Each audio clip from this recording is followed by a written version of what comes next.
Okay. So, in the discussion of the hybrid learning algorithm,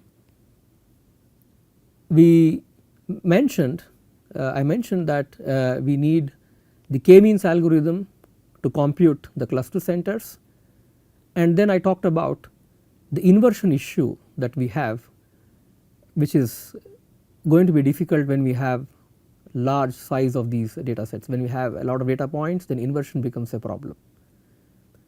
So, we require an adaptive algorithm to overcome this inversion issue, and this can be done via the recursive least squares algorithm.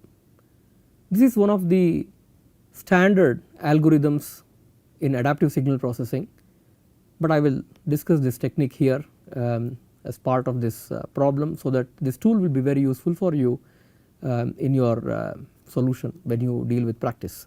Okay. So, recall that this matrix capital R times this vector W equals this vector small r, where we have defined all these terms earlier in our slides, right. So, I will just recall again. R as a function of the time index small n is summation I equals 1 to small n phi of xi times phi transpose of xi, where phi of xi equals this phi of xi comma mu 1, that is my first coordinate, dot dot dot phi of xi comma mu suffix k transposed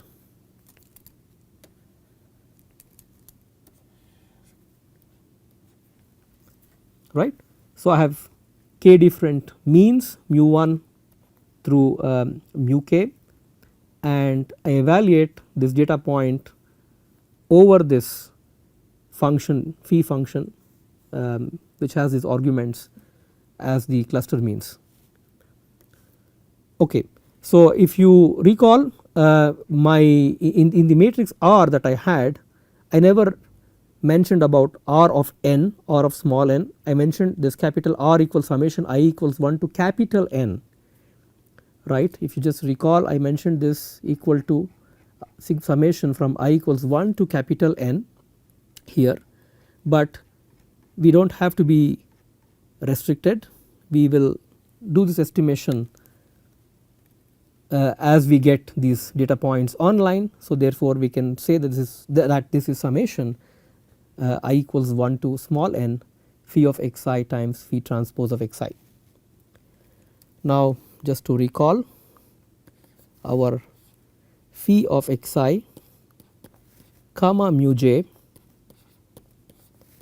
equals exponential minus 1 upon 2 sigma j square the norm of xi minus mu j square, right, and j runs from 1 through k consistent with our clusters. So, k is the number of clusters.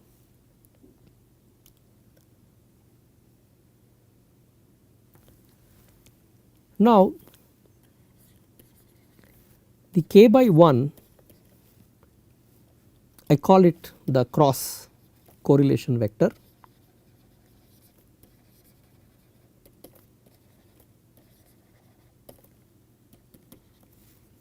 This is given by small r, which is a vector small r of n, which is summation I equals 1 to n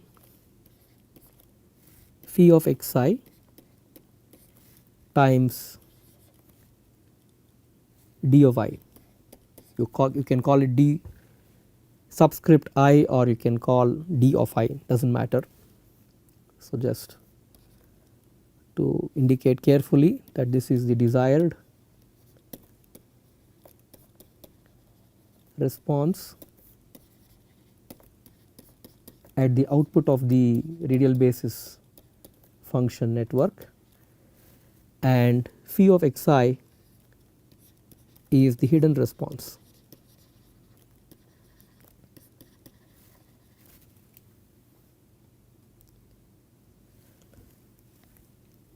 Now w hat of n needs to be optimized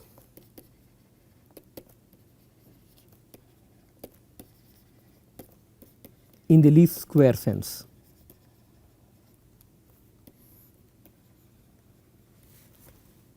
Why? Because R inverse is order n cube complex, because inversion is having complexity on the order of n cube, where n is the number of data points, and difficult. It is computationally difficult.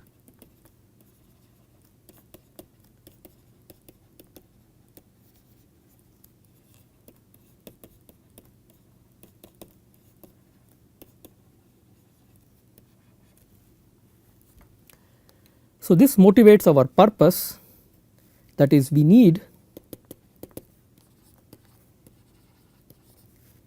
an algorithm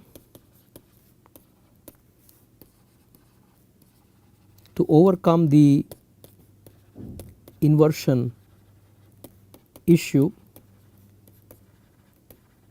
towards computational efficiency.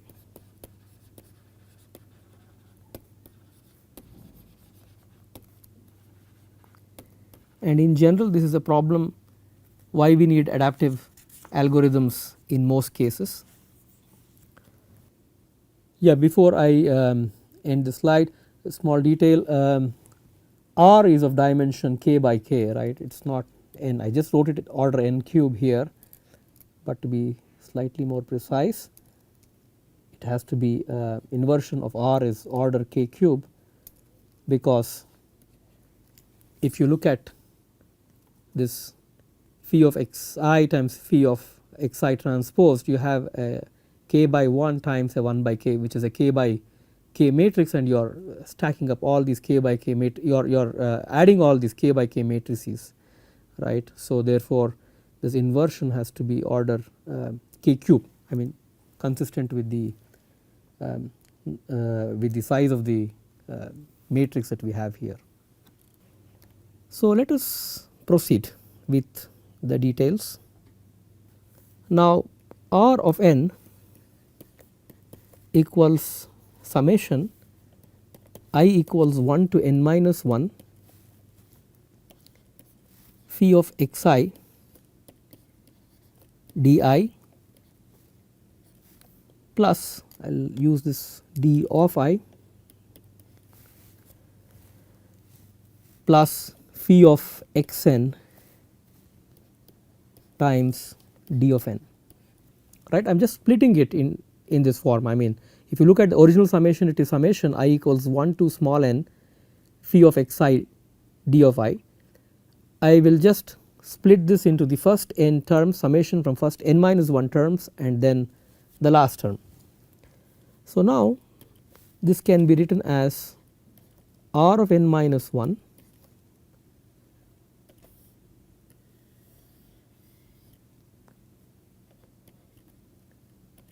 plus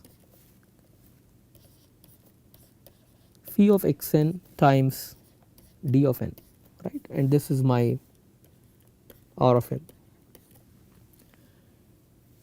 Now fortunately I know the solution for R of n, which is in terms of capital R and in terms of the weight vector. So I can do this estimate for small r of n minus 1, and using this idea I have R of n minus 1, capital R of n minus 1 times estimate at time step n minus 1 plus phi of xn dn. So this is straightforward.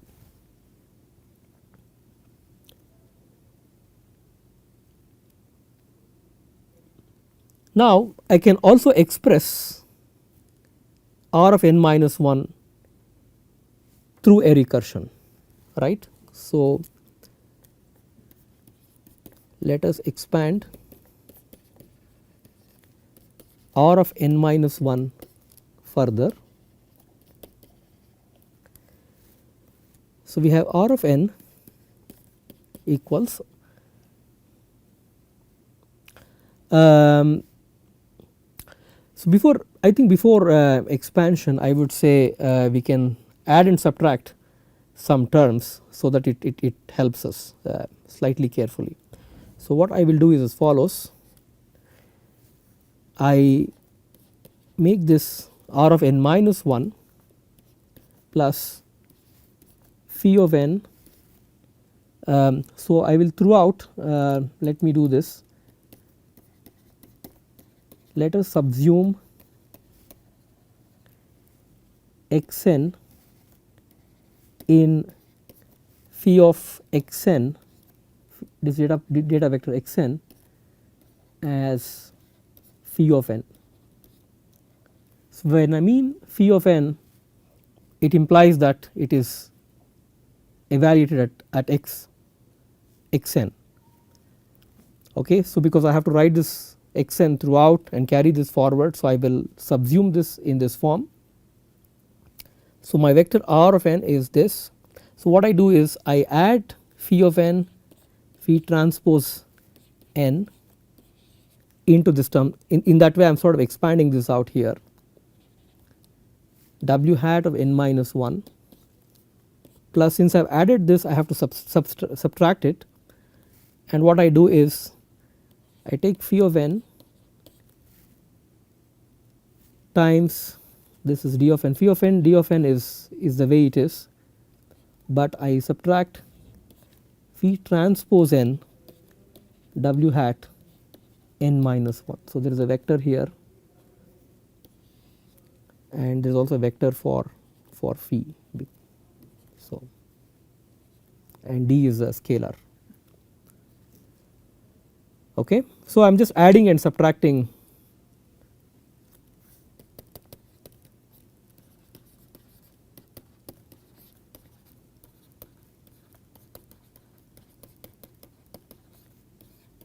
phi n times phi transpose n times w hat of n minus 1. So, this is what I am doing. Okay. Yeah, we need to put this bar here for w hat, just a small fix. Now, we also have a recursion for R of n, capital R of n. So, capital R of n is capital R of n minus 1 plus phi of n, phi transpose of n. So, you have to be careful here that this x n is sort of subsumed as index n, and I can avoid that x that repeats throughout the equations. Now, let us define alpha n to be d of n minus phi transpose w hat of n minus 1.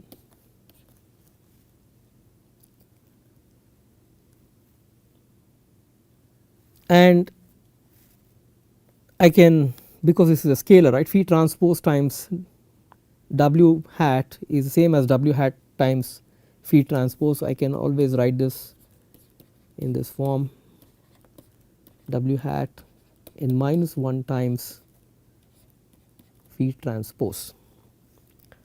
There should be an n here. Okay. There should be an n here. So, we get this in this form. Now, this term alpha n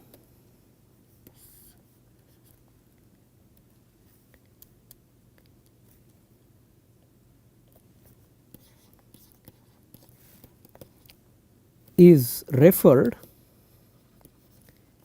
to as innovation. It's called an innovation. It is called the innovation term because we have a prior estimation error based on old value of w hat and given the current response dn and and what we have with phi n, using the prior estimate of w hat we compute this term. That is why it is called innovation, because this is over the prior estimate on w hat. Now continuing, r of n, the small r of n is capital R of n times w hat of n minus 1 plus phi of n times alpha of n. Right, alpha is this scalar, phi is a vector, and everything is consistent.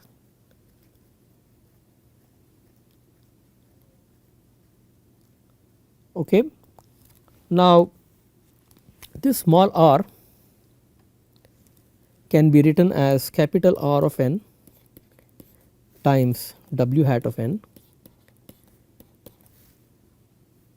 and this is equal to r of n w hat of n minus 1 plus phi of n alpha n. So we can say that our update w hat of n equals, so if I just pre-multiply this equation here, right, I just call this equation 1.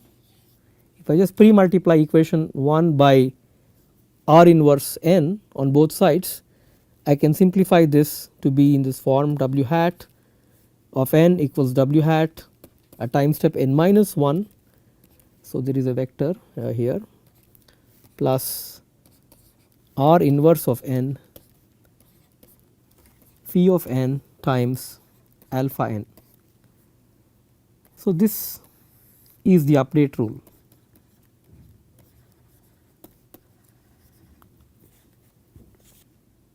On the slide here,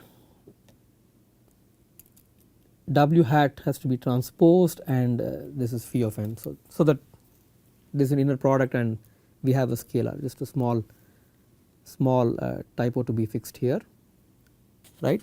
You may wonder again, what is it that we have here? Still we are dealing with this inversion.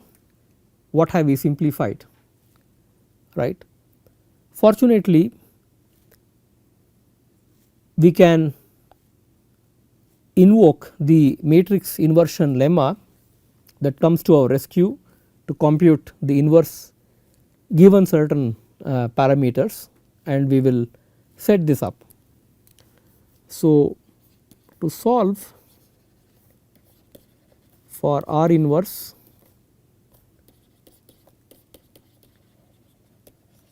appearing in the update rule,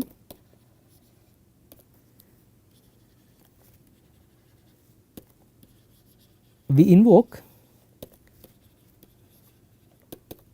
the matrix inversion lemma. So if you go through any book in linear algebra, you will find this result. Now here is the statement. So consider the matrix A equals B inverse plus C times D times C transpose. I will define what these values are. assume that this is possible, that you have these matrices that commute in that can multiply, that can give you this result which is consistent with the matrix multiplication rules.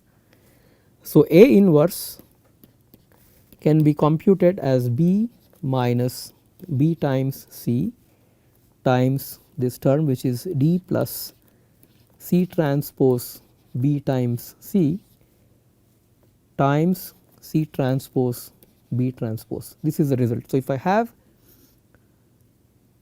matrix B and these other matrix elements C and D, which form the matrix A in this form, that is B inverse plus C times D times C transpose, then we can compute A inverse in this form.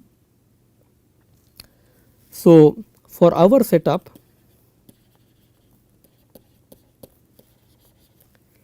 A is this matrix capital R of n, B inverse is this R of n minus 1, C is this vector which is phi of n, and D happens to be 1. Yeah, we missed an inverse sign here on this slide. So, we need to put that so that this is correct. Now, so plugging in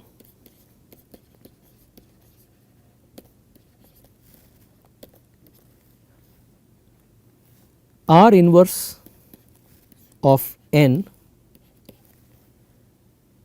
Now, B inverse is R of n minus 1. So, B is basically R inverse of n minus 1,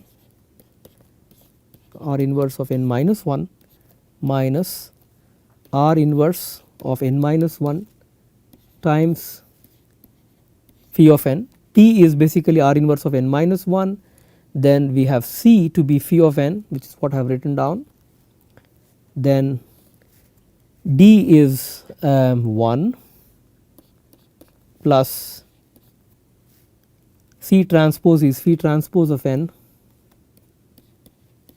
times R inverse of n minus 1 times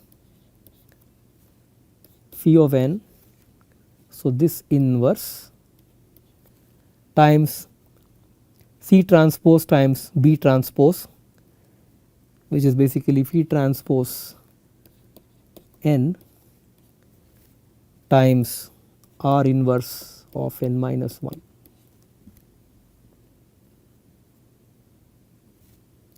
Okay. So, this is just plugging A, B, C, D in this inversion formula. Now, simplifying this a little further, we get R inverse of n minus 1 minus, now this is basically a scalar, right, 1 plus phi transpose n times R inverse of n minus 1 times phi of n, and that is basically it gets into the denominator. So, I get minus R inverse of n minus 1 times phi of n times phi transpose of n times R inverse, there should be a transpose here, right, B transpose. So, B is R of R inverse of n minus 1, there should be a transpose here, this previous, I just put a T here. So, inverse transpose of n minus 1 upon 1 plus phi transpose of n R inverse n minus 1 times phi of n.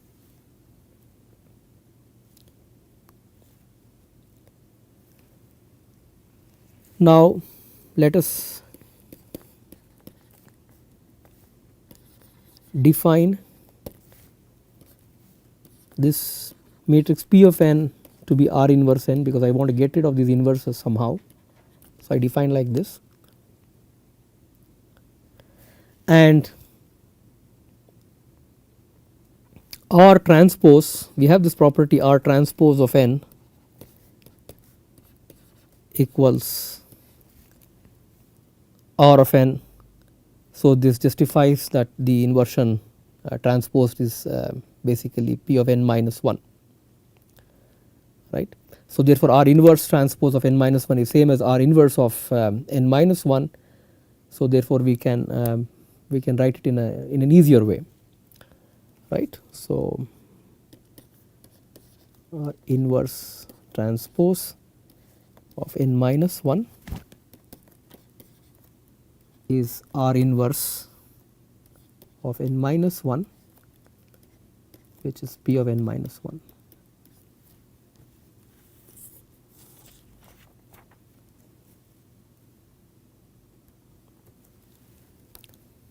So let G of n be defined as this term, which is given by R inverse of n times phi of n, and I call this the gain vector.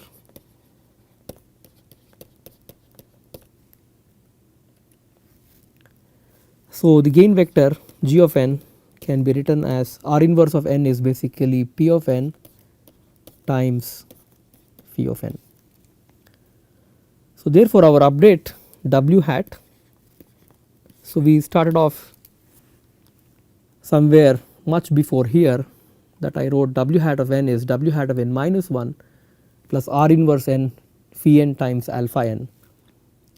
So R inverse is basically P, and P times phi is this gain G, and gain vector times the innovation is what I need to have here. So W hat of n is W hat at time step n minus 1 plus the gain vector times the innovation.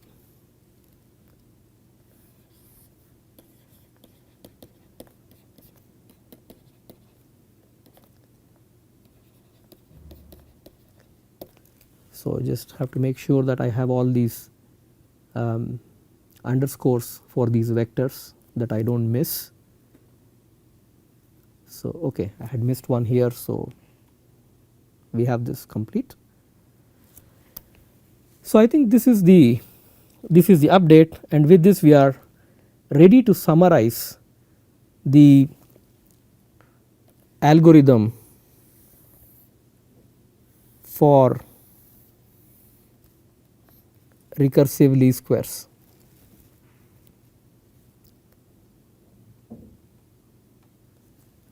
So let me summarize the algorithm so that it is easy for us to compute.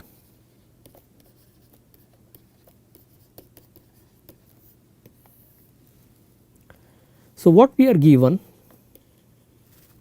is the following: we are given these phi I and di. I know the desired response for the radial basis function for each of these inputs, and I know these functions evaluated at the data points xi, and that is phi of I. So do the following.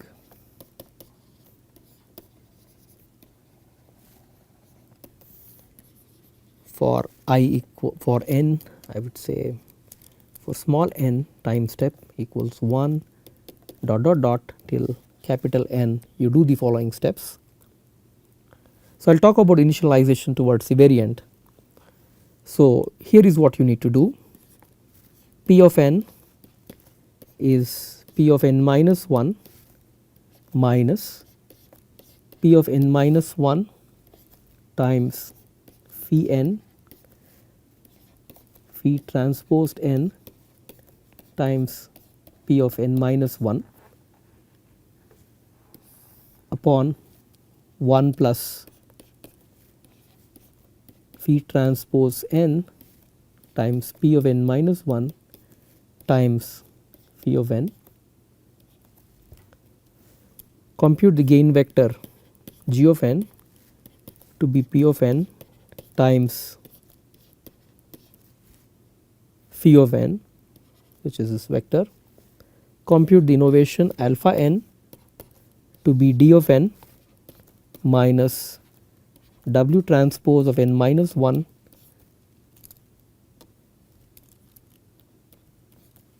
plus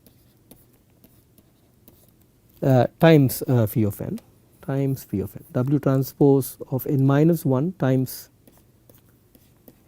phi of n is a scalar here, and then the update w hat at time step n is w hat at time step n minus 1 plus the gain vector times the innovation, which is alpha n, which is basically a scalar. So, this is a scalar and this is basically g of n is a vector. Now, you would wonder how do I start, because the recursions are with respect to w hat of n, because there is a recursion there, and p of n there is also a recursion because it depends on p of n minus 1 plus these terms. So, to initialize,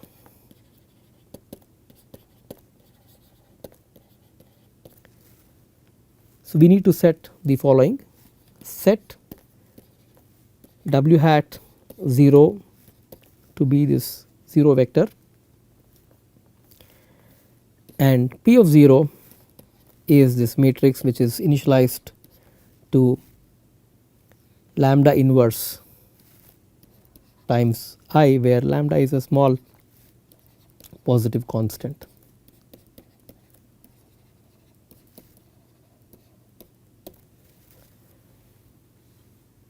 Okay, and these are some basic steps. So, once we initialize, then I think we can begin with these recursions. So, I have phi I and d sub I that I can compute. D sub I know for all the data points, that is a desired response. Phi of I, which is basically phi of xi, is what I can compute given all the cluster means.